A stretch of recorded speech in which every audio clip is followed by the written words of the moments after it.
Operation सिंदूर में सचमुच आप लोगों ने करिश्माई काम किया है। भारत का मस्तक सारी दुनिया में आपने ऊंचा किया है, इसलिए मैं आप सबके बीच आया हूं। इसलिए ऑपरेशन सिंदूर के दौरान जो हमारे सैनिक अथवा हमारे सिविलियंस जो ही शहीद हुए हैं, सबको मैं नमन करता हूं, और जो हमारे बहादुर जवान घायल हुए हैं उनके शीघ्र स्वस्थ होने की भी मैं ईश्वर से मैं कामना करता हूं। आप जानते हैं कि हमारे देश की मजबूत भुज में आप सबके बीच आकर मुझे स्वाभाविक रूप से गौरव की अनुभूति हो रही है, और यह भुज 1965 में पाकिस्तान के खिलाफ हमारी जीत का भी साक्षी रहा है, और यह भुज 1971 में पाकिस्तान के खिलाफ हमारी जीत का भी यह साक्षी रहा है, और आज एक बार फिर यह भुज पाकिस्तान के खिलाफ हमारी जीत का साक्षी बना है। इसकी मिट्टी में देशभक्त की खुशबू है, और यहाँ के जवानों में भारत की सुरक्षा का एक अडिग संकल्प भी है। मैं आप सभी एयर वॉरियर्स, समस्त आर्म्ड फोर्सेस और अपने बीएसएफ के सभी जाबाजों का यहाँ पुनः अभिनंदन करता हूँ।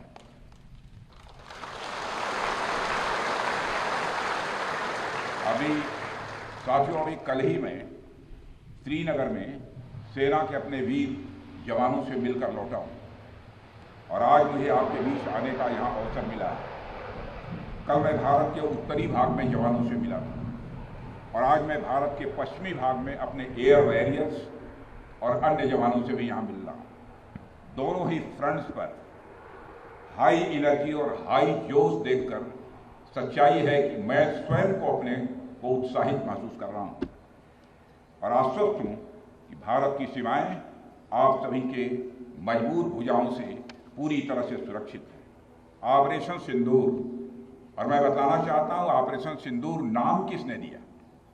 ऑपरेशन सिंदूर का नाम हमारे देश के यशस्वी प्रधानमंत्री आदरणीय नरेंद्र मोदी ने दिया, जो इसी जापान की धरती, इसी गुजरात की धरती पर गुजराती मां को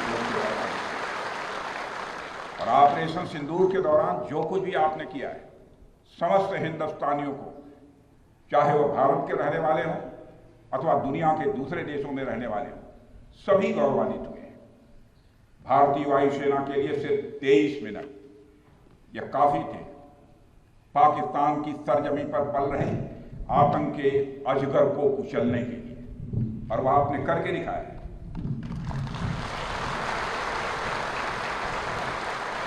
और मैं ये कहूं तो यह कहना गलत नहीं होगा, जितनी देर में लोग नाश्ता पानी निपटाते हैं उतनी देर में आपने दुश्मनों को निपटा दिया।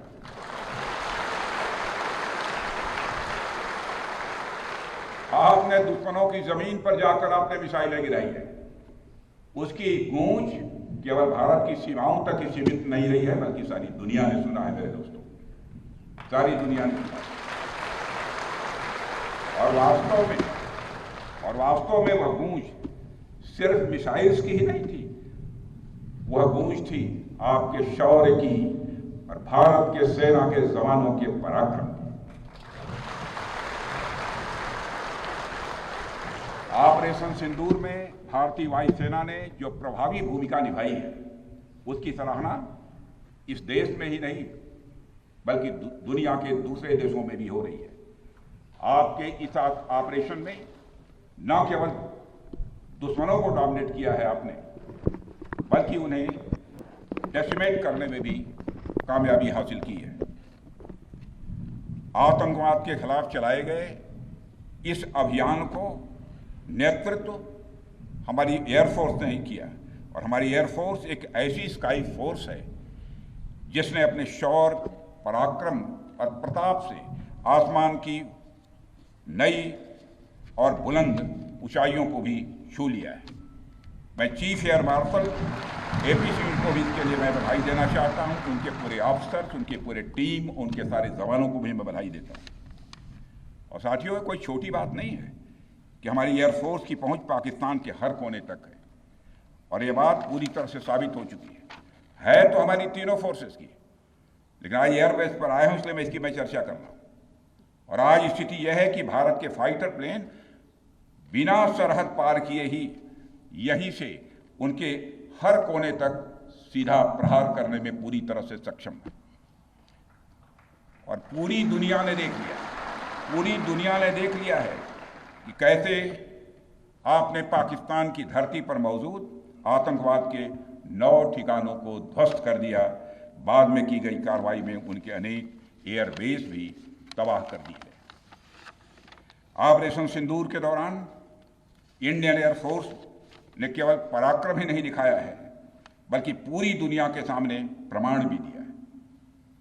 प्रमाण इस बात का कि अब भारत की युद्ध नीति और टेक्नोलॉजी यानी तकनीक भी दोनों बदल चुकी है।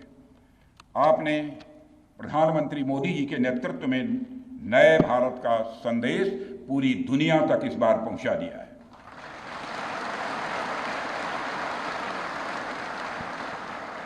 और साथियों, यह संदेश है कि अब भारत केवल विदेशों से इंपोर्ट किए गए हथियारों और प्लेटफॉर्म्स पर ही निर्भर नहीं है, बल्कि भारत में बने अस्त्र और शस्त्र भी हमारी सैन्य शक्ति का अब हिस्सा बन चुके हैं। अब भारत में बने और भारतीय हथियारों से बने हथियार भी अचूक और अभेद्य हैं। यह पूरे विश्व ने देख लिया है। ब्रह्मोस मिसाइल की ताकत को तो पाकिस्तान ने खुद स्वीकार कर लिया है। हमारे देश में एक कहावत काफी पुरानी है और वह है दिन में तारे दिखना।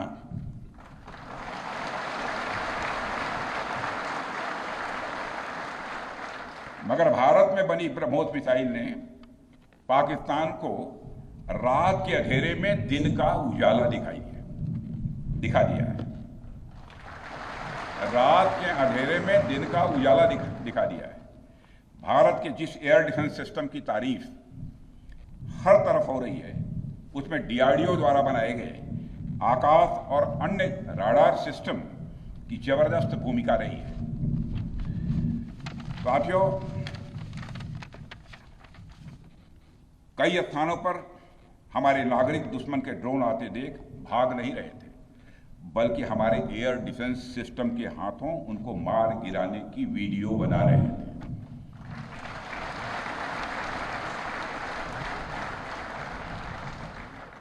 अब ड्रोन देखकर लोग भागने लगते हैं, लेकिन हमारे भारत के नागरिक वीडियो बना रहे थे।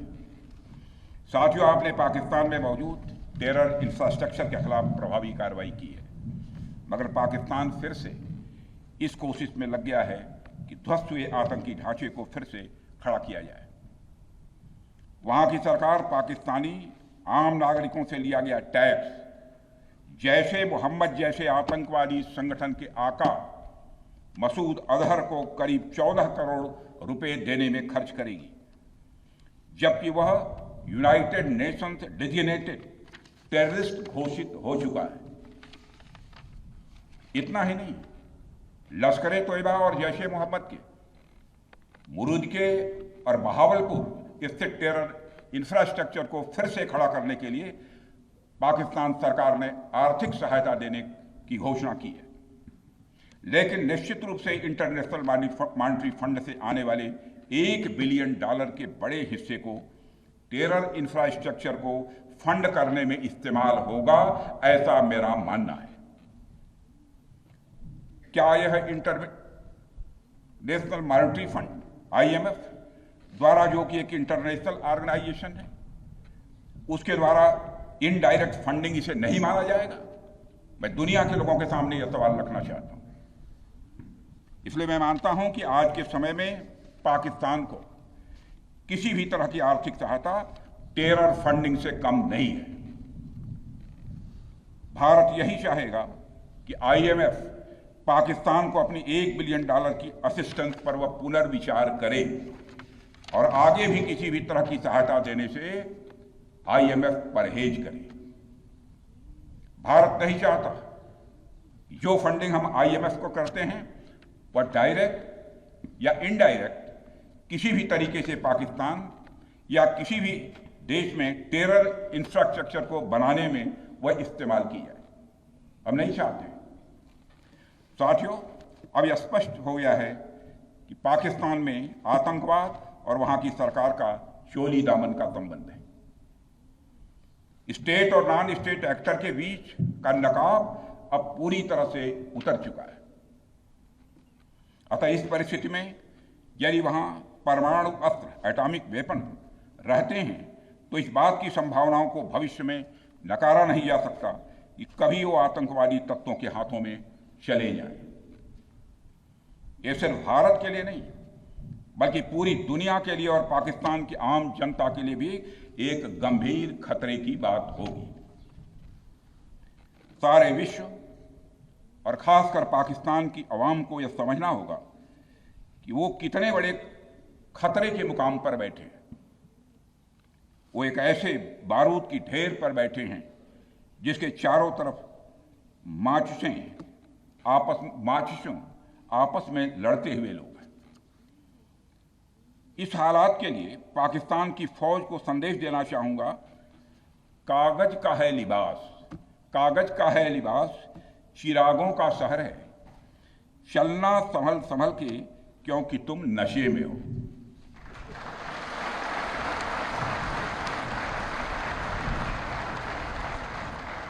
साथियों, अभी आपने जो पराक्रम दिखाया है उसकी चर्चा पूरी दुनिया में हो रही है। जैसा मैंने पहले भी कहा, आज भारत को वैश्विक मंच पर जो सम्मान मिल रहा है उसकी बुनियाद में यदि कहा जाए साफ तौर पर तो वह है आपका पराक्रम।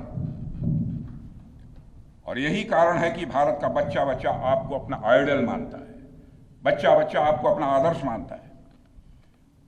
आपने पूरे देश को यकीन दिलाया है कि नया भारत अब सहन नहीं करता बल्कि वह पलटकर जवाब देता है।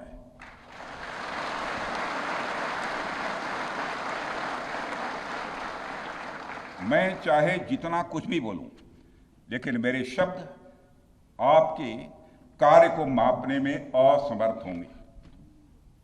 मैं कृतज्ञ राष्ट्र की ओर से आप सबके प्रति पुनः आभार व्यक्त करता हूं। साथियों, अब आतंकवाद के विरुद्ध लड़ाई केवल सुरक्षा का विषय नहीं बल्कि नेशनल डिफेंस डॉक्ट्रिन का यह हिस्सा बन चुकी है। हम आपके साथ मिलकर इस प्रॉक्सी और हाइब्रिड वॉरफेयर को जड़ से समाप्त करेंगे। रक्षा मंत्री होने के नाते यह संकल्प मैं दोहराना चाहता हूं। अब हमारा भारत पहले का भारत नहीं है। प्रधानमंत्री के नेतृत्व का यह नया भारत का जन्म हो चुका है। मेरे बहनों भाइयों, हम हमारे आराध्य श्री राम के उस मार्ग का अनुसरण करते हुए आगे बढ़ रहे हैं जिसमें वह आसुरी शक्तियों के विनाश का प्रण लेते हैं। निश्चरहीन करऊं मही भुज उठाई पण कीन, अर्थात जिस प्रकार भगवान राम ने अपनी भुजाओं को उठाकर धरती को राक्षस विहीन करने का प्रण लिया था, ठीक उसी प्रकार श्री राम के आदर्शों का पालन करते हुए हमने भी आतंकवाद को जड़ से समाप्त करने का संकल्प लिया है।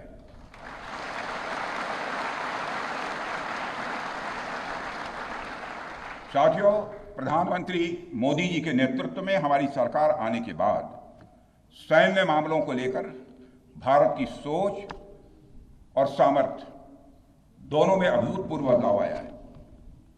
हम भगवान राम के उस सिद्धांत का पालन करते हैं, सठ संग विनय, कुटिल संग प्रीति, सहज कृपण संग सुंदर नीति, अर्थात दुष्ट के साथ विनम्रता, कुटिल के साथ सदाशयता और कंजूस के साथ उदारता का आचरण कभी भी नहीं करना चाहिए। मैं आप लोगों को भी बता रहा हूं, बल्कि सठे साठ्यम समाचरित या टिट फॉर टैट।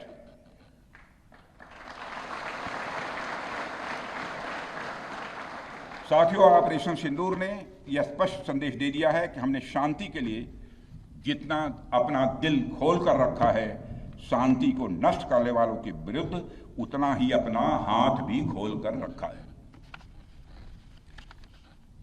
साथियों, एक और बात मैं यहां साफ कहना चाहूंगा कि ऑपरेशन सिंदूर अभी खत्म नहीं हुआ है। जो कुछ भी हुआ है वह सिर्फ एक ट्रेलर मात्र था। अब समय आएगा, जब भी सही समय आएगा, तो हम पूरी पिक्चर भी दुनिया को दिखाएंगे।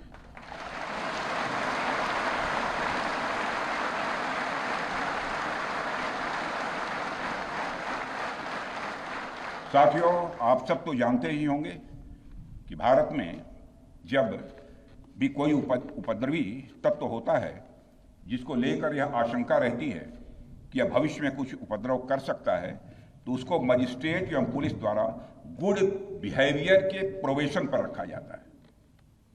कोई गड़बड़ करता है तो उसको कुछ समय के लिए मजिस्ट्रेट गुड बिहेवियर के प्रोबेशन पर रखते हैं।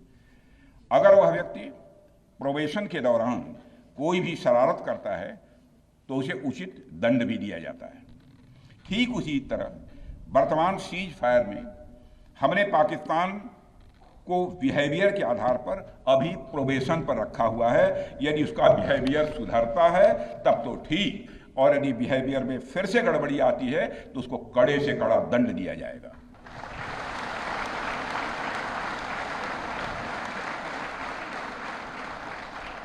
मैं फिर से इसे दोहराना चाहता हूं, अभी भारत ने पाकिस्तान को प्रोबेशन पर रखा है।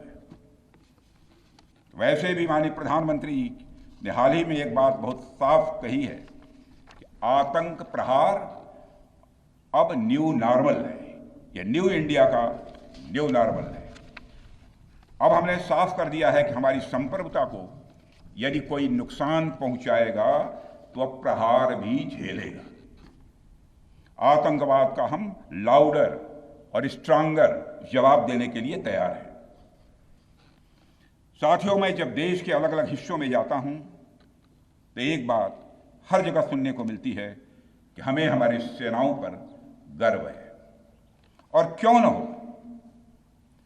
आप सबने अपने पराक्रम से, अपने शौर्य से पूरे देश के दिल में एक अपनी खास जगह बनाई है। लेकिन क्या सिर्फ गर्व और सम्मान ही काफी है? मेरा मानना है कि नहीं।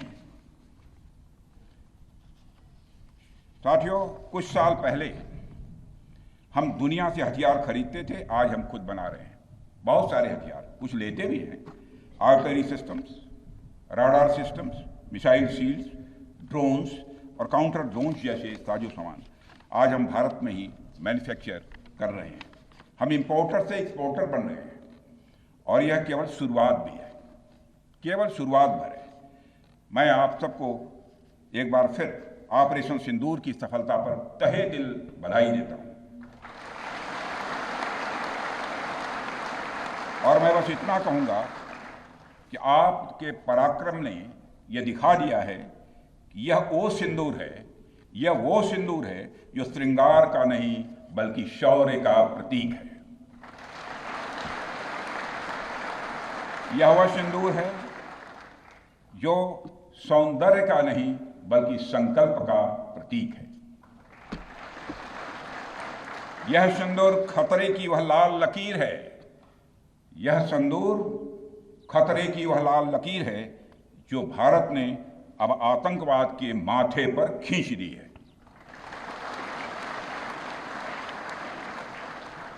मैं इस अवसर पर साथियों आप सभी के साथ साथ देश की जनता का भी आभार प्रकट करता हूं। भारत की जनता ने एकजुटता और समझदारी का परिचय देते हुए आप सभी का, सरकार का, यानी पूरे देश का सहयोग किया है। इस लड़ाई में न केवल सरकार, आर्म्ड फोर्सेस और सुरक्षा बल, सभी नागरिक एकजुट थे, और मैं कह सकता हूं कि भारत का हर नागरिक इसमें सिपाही की तरह भागीदार था। मैं देश की उन माताओं को भी प्रणाम करना चाहता हूं जिनकी कोख से आप जैसे बहादुरों ने जन्म लिया है।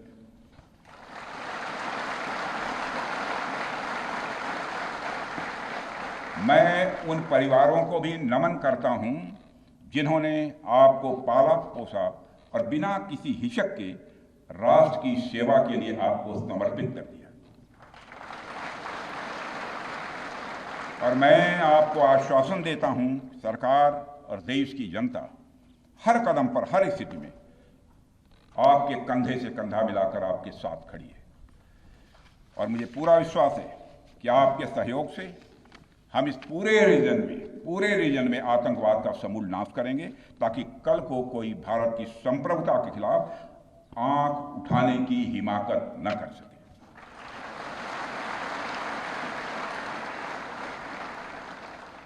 साथियों, मैं कहना चाहूंगा कि भारत की सेना